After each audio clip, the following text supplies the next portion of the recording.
Hello student, RD coaching point में आप सभी का स्वागत है। जैसा कि आप सभी को पता है कि आप सबके बोर्ड एग्जाम चल रहे हैं, तो आज के वीडियो लेक्चर में हम डिस्कस करने जा रहे हैं आपको क्लास 12 के फिजिक्स के पूरे सिलेबस के बारे में बात करेंगे। क्योंकि अगला पेपर जो आपका होने वाला है 12th का, वो फिजिक्स का ही पेपर होने वाला है। तो हम उन टॉपिक्स को देखेंगे कि किन किन टॉपिक्स को आपको जरूर से रिवीजन करना है और उन टॉपिक्स को आपको जरूर से पढ़ना है बोर्ड एग्जाम के लिए। एक एक करके इसमें हम देखेंगे कि आपके लिए कौन कौन से टॉपिक्स ज़्यादा इंपॉर्टेंट हैं जिनको आप बोर्ड एग्जाम में जरूर से पढ़ के जाएं। अगर इन टॉपिक्स को आप बोर्ड एग्जाम में नहीं पढ़ते हैं तो आप हो सकता है कि उस टॉपिक से न्यूमेरिकल या फिर डेरिवेशन आप नहीं कर पाएं। तो इन टॉपिक्स को हम डिस्कस करेंगे एक एक करके। इसमें जो सबसे पहला चीज आपको देखना है वो देखना है कूलाम का नियम।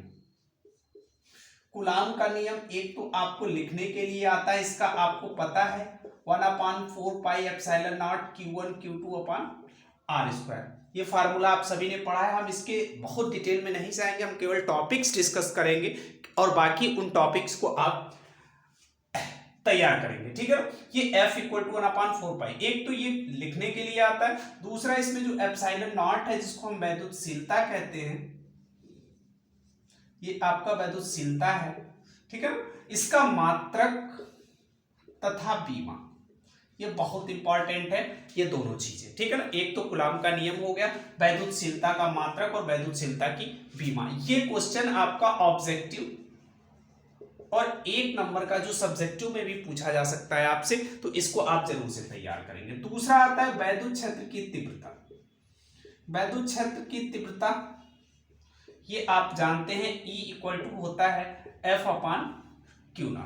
एकांक आवेश को एक बिंदु से दूसरे बिंदु तक ले जाने में लगाए गए बल तथा उस एकांक परीक्षण आवेश के अनुपात को हम वैद्युत क्षेत्र की तीव्रता कहते हैं। इसका मात्रक आपको पता होना चाहिए, मात्रक इसका न्यूटन पर कूलाम होता है। इसकी बीमा आप निकाल लें, क्योंकि बीमा हम कभी भी आपको याद करने के लिए सजेशन नहीं देते हैं। अगर आप हमारे लगातार वीडियो लेक्चर से जुड़े हों तो मैं कभी ये नहीं कहता कि आप बीमा याद करिए, इसकी मदद से आप इसकी बीमा को कैलकुलेट कर सकते हैं। ठीक है ना, ये आपके दो इंपॉर्टेंट टॉपिक्स हो गए, इनकी आप क्या कर सकते हैं, वैद्युत क्षेत्र की तीव्रता। अब वैद्युत क्षेत्र की तीव्रता दो स्थिति में निकाली जाती है, एक अक्षीय स्थिति में और दूसरी निरक्षीय स्थिति।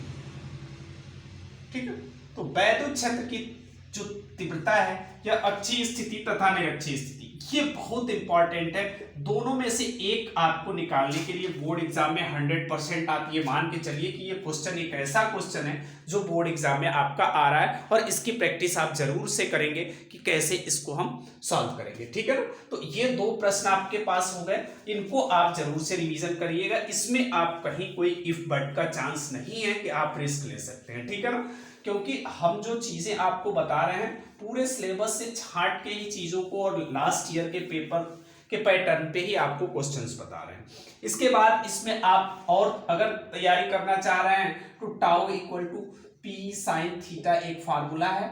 बल युग्म का आघूर्ण, इसको हम कहते हैं बल युग्म का आघूर्ण। ये प्रूफ करने के लिए तथा इस पर न्यूमेरिकल, ठीक है, ये जरूर से आप तैयार करेंगे, ये भी आपसे पूछा जा सकता है। ठीक है ना, इसके अलावा छोटा सा डेफिनेशन अगर पूछा जाए तो वैद्युत द्विध्रुव किसे कहते हैं, वैद्युत द्विध्रुव किसे कहते हैं, यह आपका एक प्रश्न बनता है, इसको भी आप तैयार कर सकते हैं। इसके अलावा जो सबसे इंपॉर्टेंट चीज है, और ये आप मान के चलिए कि ये बोर्ड परीक्षा में आप करने जा रहे हैं, गॉस का नियम। गॉस का नियम लिखना भी है आपको, आप जानते हैं phi equal to Q upon epsilon naught, ये होता है। एक तो आपको लिखना है और एक इसको प्रूफ करना है।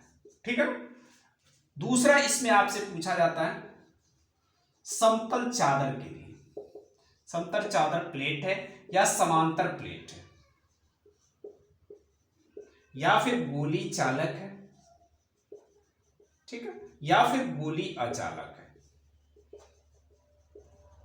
ठीक है, तो ये इनमें से एक 3 नंबर का आपका डेरिवेशन बोर्ड एग्जाम में आना है। ठीक है, ये डेरिवेशन की अभी हम बात कर रहे हैं, न्यूमेरिकल्स की तो अभी हम कोई चर्चा ही नहीं कर रहे, ये टॉपिक्स हैं जो आपको पढ़ना है। तो गॉस का नियम भी आप पढ़ना है, ये छोड़ना नहीं है, इसका निगमन कैसे होगा और इसका स्टेटमेंट कैसे लिखना है।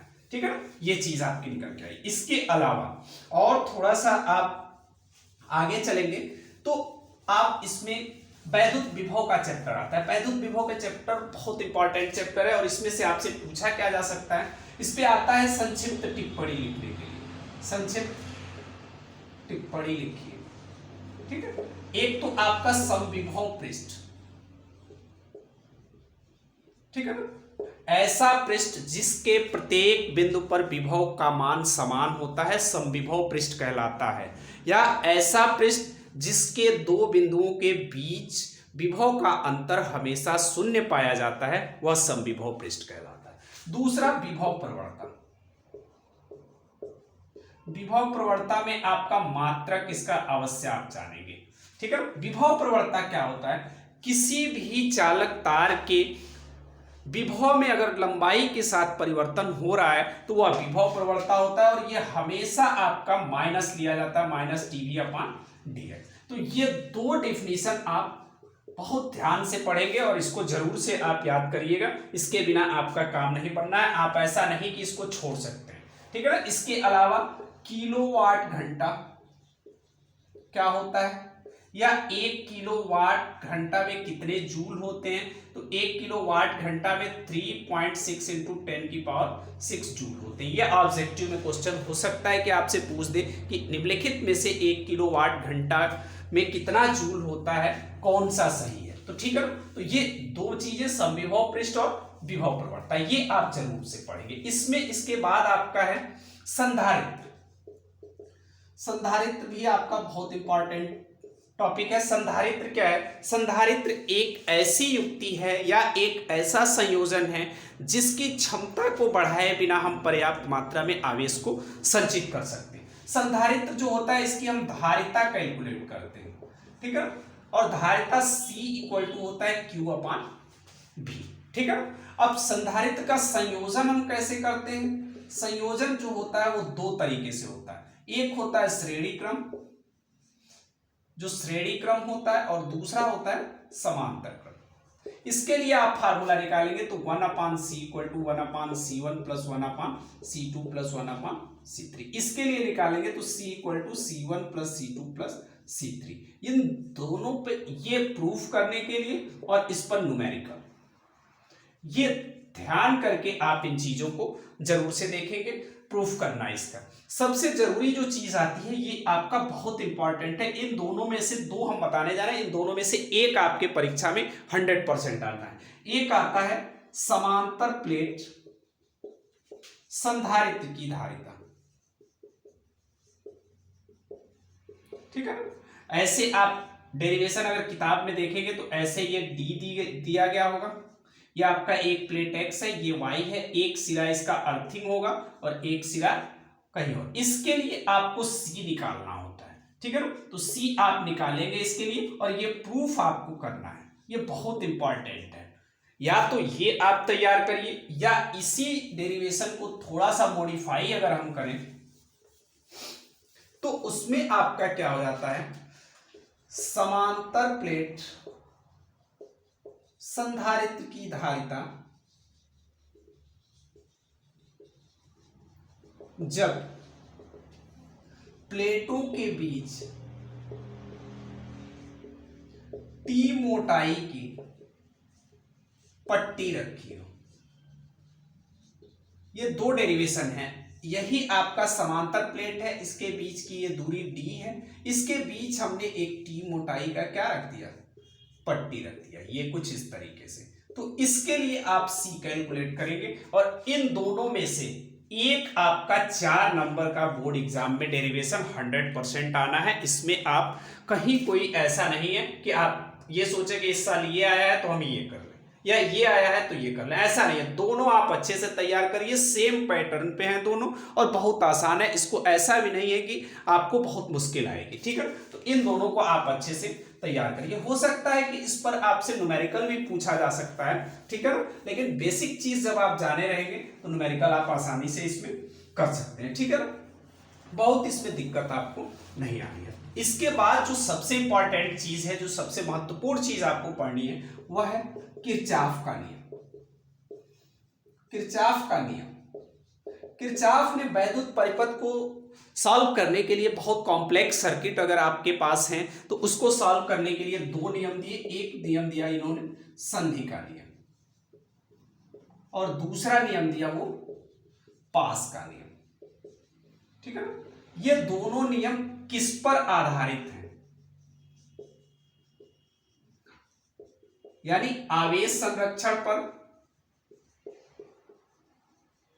ऊर्जा संरक्षण पर,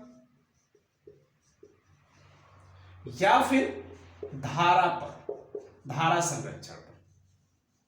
ये आपको जरूर से ऑब्जेक्टिव में ये पूछा जाता है कि किरचॉफ का संधि का नियम किस पर आधारित है या किरचॉफ का पास का नियम किस पर आधारित है। इसके अलावा किरचॉफ के वैद्युत परिपथ संबंधी दोनों नियम को लिखना है। ठीक है ना, ये लिखना ही नहीं है, इस पर सबसे जो इंपॉर्टेंट चीज है वह न्यूमेरिकल आपसे पूछा जाता है। परिपथ आपको दिया होगा और उस परिपथ को सॉल्व करके उसमें धारा का मान आपको निकालना होगा। खास करके आप अगर ध्यान देंगे तो एनसीईआरटी में आपका एक अनसॉल्व प्रॉब्लम है, वह आप जरूर से करिएगा। बहुत इंपॉर्टेंट क्वेश्चन है, अक्सर वही क्वेश्चन आपसे पूछा जाता है और उसकी प्रैक्टिस आप कर लें।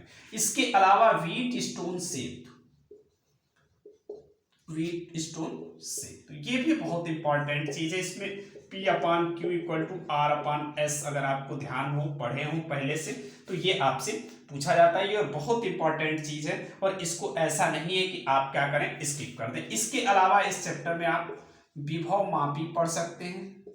विभव मापी क्या है, इसका प्रयोग क्या है, ठीक है, या फिर सेल का आंतरिक प्रतिरोध क्या होता है, सेल का विद्युत वाहक बल, ये आप निकाल सकते हैं। ये इसके बारे में, इस दोनों का प्रयोग जो होता है वो विभव मापी की मदद से होता है। इसका प्रयोग इसके लिए हम करते हैं। ठीक है, तो ये इस चैप्टर से, ये आपको अगर ये जो टॉपिक यहाँ पे बोर्ड पे अभी इस समय लिखा दिख रहा है आपको, अगर ये आप कर लेते हैं तो लगभग 4 नंबर आपका बोर्ड एग्जाम में कंफर्म हो गया। या तो व्हीटस्टोन या किरचॉफ या विभव मापी, ये आना ही आना है, इसमें आप रिस्क नहीं लीजिएगा, जरूर से इन टॉपिक्स को पढ़िएगा। और थोड़ा सा आगे चलते हैं तो आसान छोटे छोटे डेफिनेशंस आपसे पूछे जाते हैं और उनको आप जरूर से पढ़िएगा। जैसे ये जो इंपॉर्टेंट छोटे छोटे डेफिनेशन मैं आपको सामने लिख के दिखा रहा हूं, इसमें एक आप लिखेंगे ओम का नियम, ओमीय परिपथ, ओमीय परिपथ तथा अनओमीय परिपथ में अंतर, परिपथ में अंतर। ठीक है ना, इसके अलावा प्रतिरोध, प्रतिरोधकता, प्रतिरोधों का संयोजन, ठीक है ना, श्रांति काल, अनुगमन वेग, गतिशीलता, धारा घनत्व। ये छोटे छोटे डिफिनेशन अगर इतना आपने कर लिया तो 4 नंबर इसके लिए आपके पक्के। इनमें से जितना भी हमने लिखा है 3-4 चीजें आपको as it is board exam में मिलने जा रही है, जो आप 1 मार्च को पेपर देने जा रहे हैं, इनमें से आपको डिफिनेशन मिलेंगे। हालांकि इसमें बहुत बड़ी चीज नहीं है, छोटी छोटी चीजें, छोटी छोटी डिफिनेशंस हैं और इनको आप आसानी से क्या कर सकते हैं, सॉल्व कर सकते हैं। ठीक है ना, और बहुत आपको इसमें मुश्किल आएगा नहीं। अब इसमें आपके पास नोट्स होंगे, अलग अलग तरीके के आप किताबें पढ़ रहे होंगे, उसमें ये सारी चीजें मिलेंगी। ठीक है, थोड़ा सा और आगे चलते हैं, चुंबक के पार्ट में चलें तो चुंबक के पार्ट में बायो सेवर्ट का जो नियम है यह आप जरूर से पढ़िएगा, ये बहुत इंपॉर्टेंट है। ये आप ऐसा नहीं करेंगे कि इसको आप छोड़ देंगे, और बहुत आसान है ये। डेल्टा B = μ0/4 पाई IDL sin θ/r², इसका प्रूफ पूछा जाता है। यही तो है आपका बायो सेवर्ट का नियम। बायो सेवर्ट के नियम से आप यही चीज निकाल पाते हैं। एक इस तरीके की आप धारावाही चालक लेते हैं, तार लेते हैं, ये आपका P है, ये आप एक बहुत स्मॉल दूरी DL लेते हैं। ठीक है ना, और ये किन किन चीजों पे निर्भर करता है, यही मिला के आप यहाँ पे लिख लेते हैं। तो इस प्रकार से आपके सामने ये बायो सेवर्ट का नियम आ जाता है, और बायो सेवर्ट का नियम आपको जरूर से पढ़ना है, इसको आप ऐसा नहीं कर सकते हैं कि छोड़ सकते हैं, ठीक है ना। इस चैप्टर में बायो सेवर्ट के नियम के अलावा आपको जो पढ़ना है छोटी छोटी चीजें, उसमें आप लॉरेंज बल पढ़ सकते हैं, एम्पियर का परिपथीय नियम,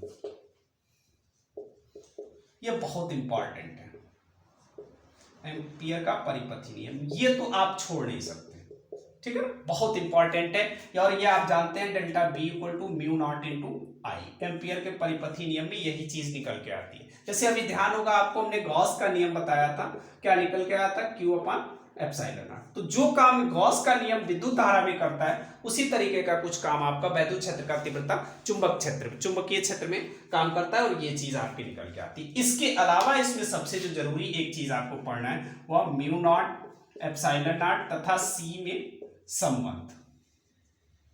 तो C equal to 1 upon mu naught upon epsilon naught, ये अंडर रूट में होता है। ये आपसे ऑब्जेक्टिव में पूछा जाता है, और इसका प्रूफ भी पूछा जाता है। तो प्रूफ आप कर सकते हैं, ठीक है ना, दोनों की मदद से, दोनों को कंबाइन कर लेंगे, आपके सामने ये चीज निकल के आ जाएगी।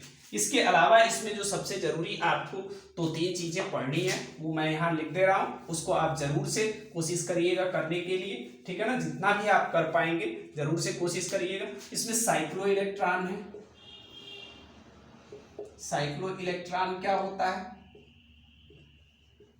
भंवर धाराएं,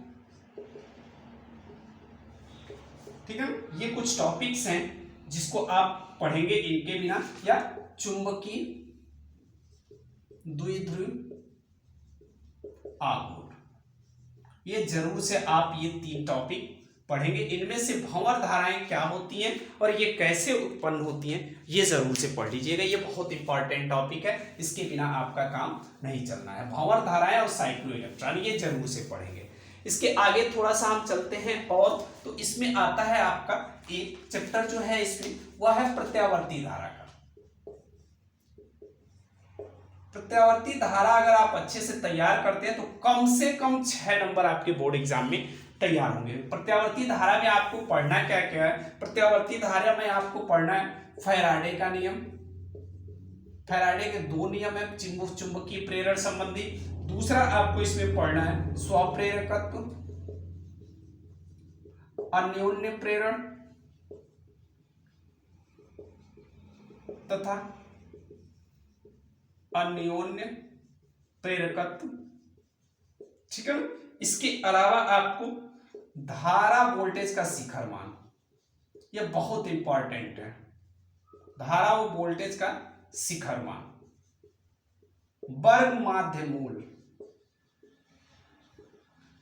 ये आप या तो ये निकालने के लिए आता है, ठीक है, या इस पर सवाल आता है। इसके अलावा इसमें LCR सर्किट परिपथ, इसमें आप क्या करेंगे, इसके लिए फार्मूला निकालेंगे, या इस तरीके का आपके पास कोई ऐसा परिपथ दिया होगा, ठीक है, यहां पर आपको, या इस तरीके का, ये आपका हो गया C, ये हो गया L, ये हो गया R, ये हो गया V।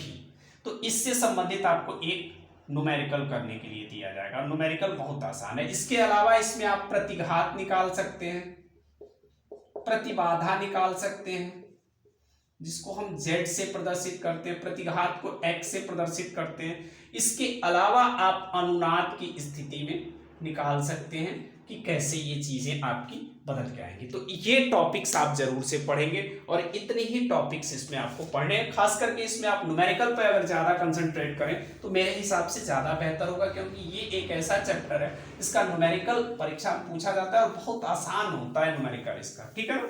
इसके बाद थोड़ा सा आगे चलते हैं, सेकेंड फिजिक्स की बात करते हैं। तो इसमें आप प्रकाश चैप्टर आता है, और प्रकाश में आपको प्रकाश का अपवर्तन पढ़ना है एवं अपवर्तन के नियम, ठीक है ना।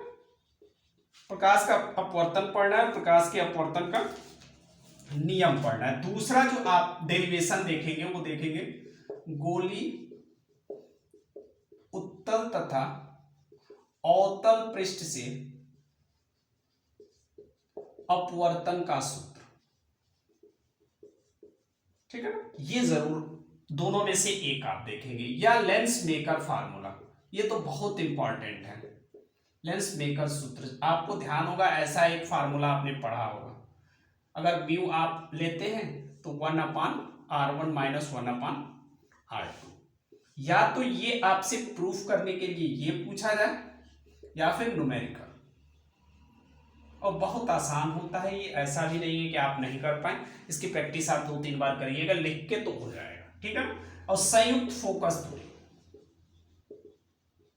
संयुक्त फोकस दूरी, ऐसा फार्मूला आपने एक पढ़ा होगा, ठीक है ना, ये ऐसे निकल के आता है। ये तब है जब दोनों उत्तल लेंस है, अवतल लेंस होगा तो माइनस हो जाएगा, कौन सा पहला अवतल है या दूसरा अवतल है वो कंडीशन अलग है।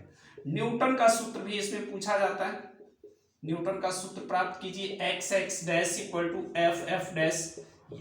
तो ये 3-4 जो हमने डेरिवेशन लिखे हैं, इनमें से कम 2 डेरिवेशन आप बोर्ड एग्जाम के लिए जरूर से प्रैक्टिस करिएगा। ऐसा नहीं कि लिख दिए हम तो ये ऐसे हवा में आपने सुन लिया और काम खत्म हो गया, आपका ऐसा नहीं है। इसकी प्रैक्टिस 2-3 बार लिख के जब तक आप नहीं करेंगे, आप इसमें कुछ भी नहीं कर सकते हैं, ठीक है ना। तो बिना प्रैक्टिस के आप कोई भी इसमें सवाल नहीं कर सकते या डेरिवेशन नहीं कर सकते। इसके बाद आगे चलेंगे, प्रिज्म के बारे में आपको पढ़ना है।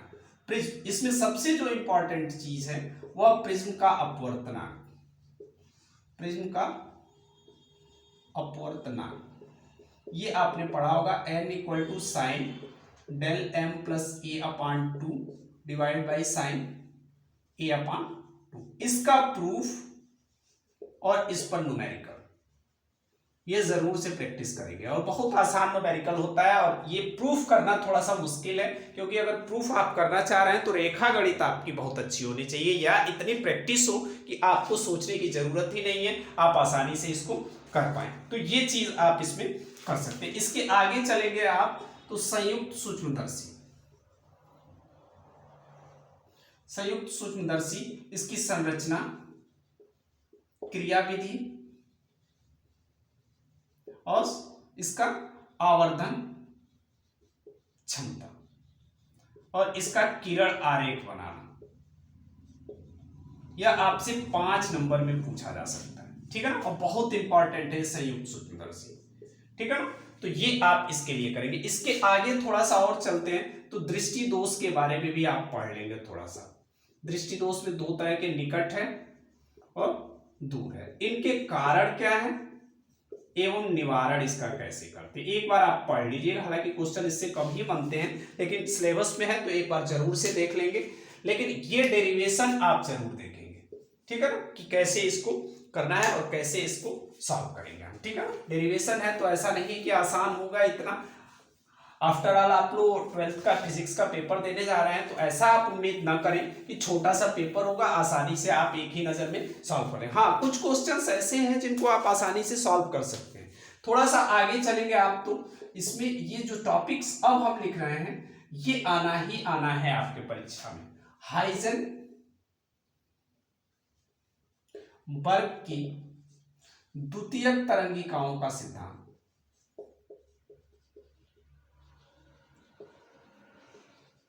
ये आपको तैयार ही करना है, और इसकी मदद से प्रकाश के परावर्तन तथा अपवर्तन की व्याख्या,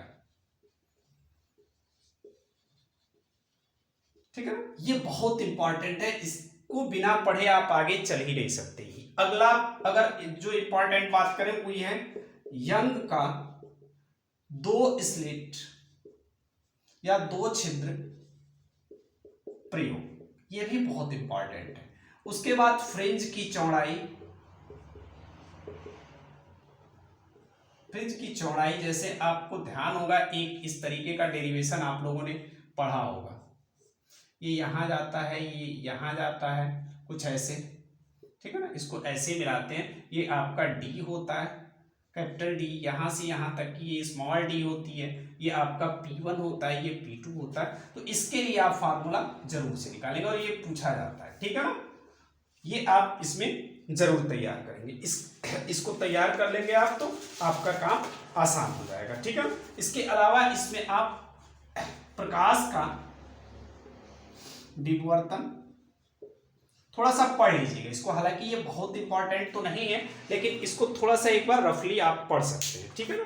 इसके बाद से हम जो आगे की चीज हम डिस्कस करने जा रहे हैं वो आपका मैक्सिमम चीजें आपका थ्योरेटिकल है, बहुत उसमें आपको डेरिवेशन की जरूरत नहीं है, थ्योरेटिकल है और डायग्राम है, ठीक है ना। अब ये जो पोर्शन आपका है वो उन लोगों के लिए है जो डेरिवेशन और न्यूमेरिकल से भागते हैं। प्रकाश का वैद्युत प्रभाव आपको पढ़ना है।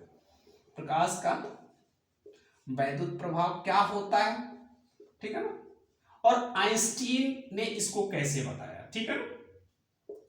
आइंस्टीन ने व्याख्या इसकी कैसे की ये आपको पढ़ना है, ठीक है ना। इसमें आपका जैसे delta E equal to H nu होता है, यही delta E equal to H into C upon lambda में कन्वर्ट हो जाता है। तो ये चीज आपको पढ़नी है कि ये कैसे निकल के आता है। एक फार्मूला आपने पढ़ा होगा 12.26 अपान भी ऐसे करके √T, इसका प्रूफ भी आप जरूर पढ़ लेंगे कि कैसे आता है, ठीक है ना। उसके अलावा हाइड्रोजन की प्रथम कक्षा के लिए ऊर्जा स्तर डायग्राम, ठीक है ना। बामर श्रेणी होता है, पाश्चन श्रेणी होता है, फुंड श्रेणी होता है, ये अलग अलग तरीके के आप इस तरीके से ये बनाए होंगे। ये ऐसे आता है, फिर ये कम हो जाता है, फिर तो ये श्रेणी आप जरूर से देख लेंगे, ये भी आपके लिए बहुत इंपॉर्टेंट है, ठीक है ना। तो इसमें अलग अलग ऊर्जा स्तर के लिए आप क्या कर सकते हैं, अलग अलग चीजें देख सकते हैं, ठीक है ना। बाकी थोड़ा सा आप अपने हिसाब से भी थोड़ा सा इसमें देखिएगा, बाकी हमसे जितना हो पा रहा है, जो हमें लग रहा है आपको पढ़ना चाहिए वो चीजें हम यहाँ पे आपसे बात करें। इसके अलावा एक बहुत इंपॉर्टेंट चीज और बात करने जा रहे हैं, वो है रदरफोर्ड का परमाणु मॉडल।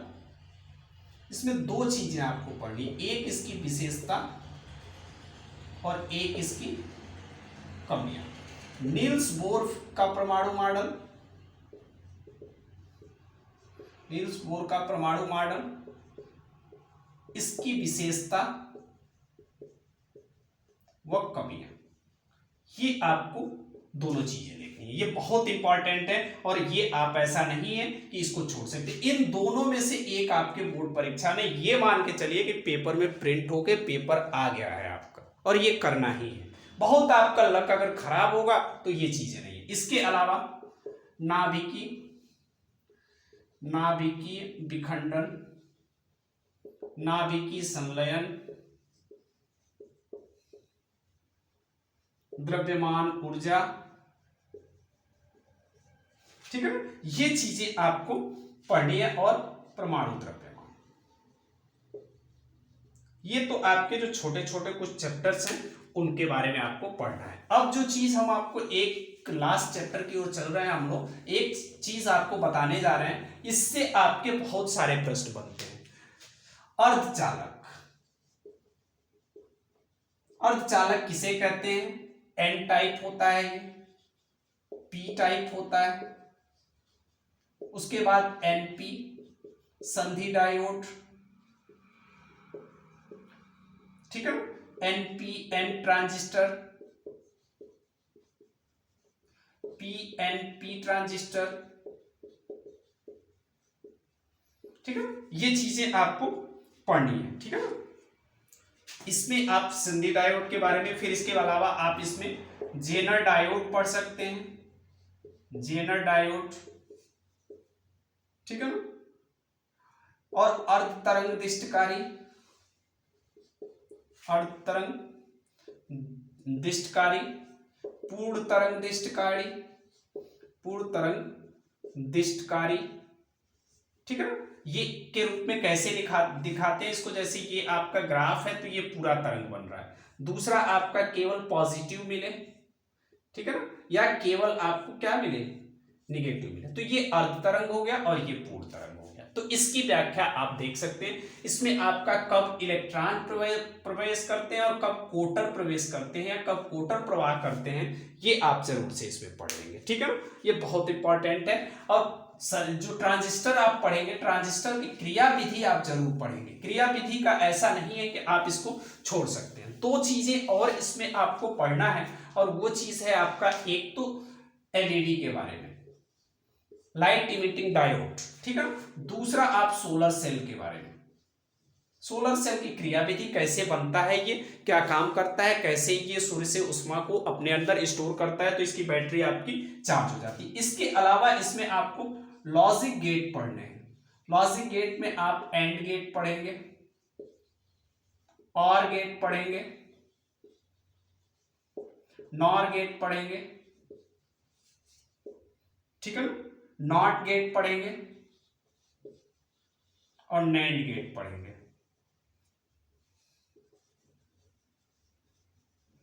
एक तो इनका सिंपल डायग्राम आपको आना चाहिए, ठीक है, एंड इसके अलावा आपको इनका टेबल आना चाहिए कि टेबल इसका कैसे ड्रॉ करते हैं या इसका एक्सप्रेशन कैसा होता है। जैसे x प्लस वाई अगर जोड़ते हैं आप तो यहां इसका टेबल क्या बनेगा, x अगर आप यहां ले लें, ये टेबल आपकी बनी, ये x है, ये y है, तो ये x प्लस वाई बनेगा, x इंटू वाई बनेगा, या x बार वाई बार बनेगा। ये आप जरूर देखेंगे, इसमें से आपको कम से कम 3 नंबर के क्वेश्चन एग्जाम में मिलेंगे और ये बहुत आसान होते हैं, इसको आप इस तरीके से कर सकते हैं। तो ये आपका इतनी जो चीजें हमने लिखी हैं, इन चीजों को अगर आप बोर्ड एग्जाम के दृष्टिकोण से इतनी चीजों का अगर रिवीजन कर लेते हैं तो आप ये मान के चलिए कि मैक्सिमम पेपर आप 60+ पेपर आप अटेम्प्ट कर पाएंगे, बशर्ते शर्त ये रहेगी कि इन सभी क्वेश्चंस का आप अच्छे से प्रैक्टिस करें। अभी टाइम है आपके पास, ठीक है ना, आप उसको अच्छे से प्रिपेयर कर लें। ऐसा नहीं कि पूरा पढ़ने के चक्कर में कुछ भी आप तैयार नहीं करें। तो जो चीज़ आप करिए उसको लिख के देखिए, 1-2 बार प्रैक्टिस करके देखिए कि क्या उन चीज़ों को आप कर सकते हैं कि नहीं कर सकते। बाकी हमारी ओर से आप सभी को अगले पेपर के लिए बहुत ढेर सारी शुभकामनाएं। अच्छे से आप पेपर की तैयारी करिए और अच्छा नंबर सभी लोग लेके आए। All the best, thank you.